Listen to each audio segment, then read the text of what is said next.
அதனாலதான் நீங்க என்ன மதிச்சீங்க? அதனால நீங்க என்ன மதிச்சீங்க? என்ன பேசிட்டேன்னு சொல்லுங்க. நீங்க ஏதோ ஒரு பெண்ணை அப்படியே தூக்கிட்டு போய் நான் வன்முணர்வு செஞ்சு கதற அப்படியே வன்முணர்வு செஞ்சு விட்ட மாதிரி நீங்க பண்ணிக்கிட்டு இருக்கீங்க. ஒரு நடிகை இவ்வளவு காலம் இருந்து அது தெருவா ஒவ்வொரு தடவையும் என்ன அசிங்கப்படுத்திருக்கும் போது நீங்க எல்லாம் அதை ரசிச்சுட்டு தானே இருந்தீங்க. ஒரு தடவை கூட நீங்க கேள்வி கேட்கல. என்னதான் உங்க பிரச்சனைன்ட்டு. திருமணம் ஆயிருச்சு, குழந்தைகள் ஆயிருச்சு, இவ்வளவு பெரிய மக்கள் முன்னாடி தினம் பேச்சுக்கு ஒரு மகனை ஒவ்வொரு மக்களுக்கு பிரச்சனைகளும் நிக்கிறவன நீ இப்படி தினம் கவலைப்படுத்திருக்கீங்க யாரும் கேட்கல.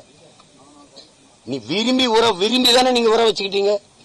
அப்புறம் எங்க அதுக்கு என்ன பிரச்சனை? அதுல பிடிக்கல, பிரிஞ்சு போயிட்டீங்க. 15 வருஷம் ஆயிடுச்சு. எனக்கு கல்யாணம் ஆகி 14 வருஷம் ஆயிடுச்சு. இதை யாரும் கேள்வி கேட்க மாட்டீங்க. உங்களுக்கு இதுல முகம் சுளிக்க வந்துருது. அந்த முகத்தை ஒரு தடவை காட்டுங்க, எப்படி இருக்குன்னு பாப்போம். அப்ப 15 வருஷமா என்னை பழி போட்டு அவமானப்படுத்துறீங்க. கோதரி திங்கிரியல எல்லாரும் என்னை என் குடும்பத்தை, என் பிள்ளைகளை, என் மயன் பெரியவனுக்கெல்லாம் நல்லா விவரம் தெரிஞ்சிருச்சு. இதெல்லாம் அவன் பார்த்தானே, அவன் நண்பர்கள் பார்த்தா என்ன ஆவாங்க? அதுல உங்களுக்கு முகம் சுளிக்க மாட்டேங்குது. கேவலப்படுற, அவமானப்படுற சீமான் அவன் குடும்பம், அவன் பிள்ளைகள்னா என்னை சுத்தி நிக்கிறேன். இந்த என் மகன் நிக்கிறா, இவன் என்ன நினைப்பான் என்னைய? அதெல்லாம் உங்களுக்கு அவமானமா இல்லையே, கேவலமா இல்லையே? அந்த முகத்தை ஒரு தடவை காட்டு பார்ப்போம் எப்படி இருக்குன்னு.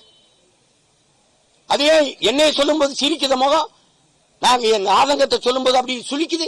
என்ன உனக்கு வந்துருச்சு? இந்த திமுக இருக்க ஒரு தலைவன் இத பத்தி பேச தகுதியோட இருக்குன்னு சொல்றான். ஒருத்தன் சொல்றா பாப்போம். ஒரு தலைவன். பாலியல் குற்ற வழக்கு, என்ன குற்ற வழக்கு? என்ன பாலியல் குற்றம் நிரூபிக்கப்பட்டிருக்கா? விரும்பி வந்து உற வச்சுக்கிட்டு போனவ அவ. சேட்டை பண்ணிட்டு அலையக்கூடாது. முகம் சொல்லிச்சா சுழிச்சுக்கிட்டு எனக்கு என்ன? எவன் சொல்றான்? காலங்காலம் அதை பேச்சுக்கிறவன். இந்த திமுக அல்லக்கை பயில இந்த வாடகை வாய் நாய் பேசிருப்பான். வேற ஏன் பேசுவான்? நான் பாலியல் தொழிலாளியாடா நான். டேய், இந்நாள் வரைக்கும் நீ தச்சிருப்படா. இந்த நொடியிலிருந்து நீ எப்படி செருப்பால் அடிக்க வாங்க போறேன்னு பார்.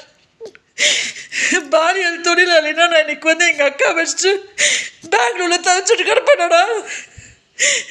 நாசமா போவடா, நீ நாசமா போவடா. என்னோட கண்ணீரோட என்ன பண்ண போது பார். உன்னை என்ன பண்ண போது பார்.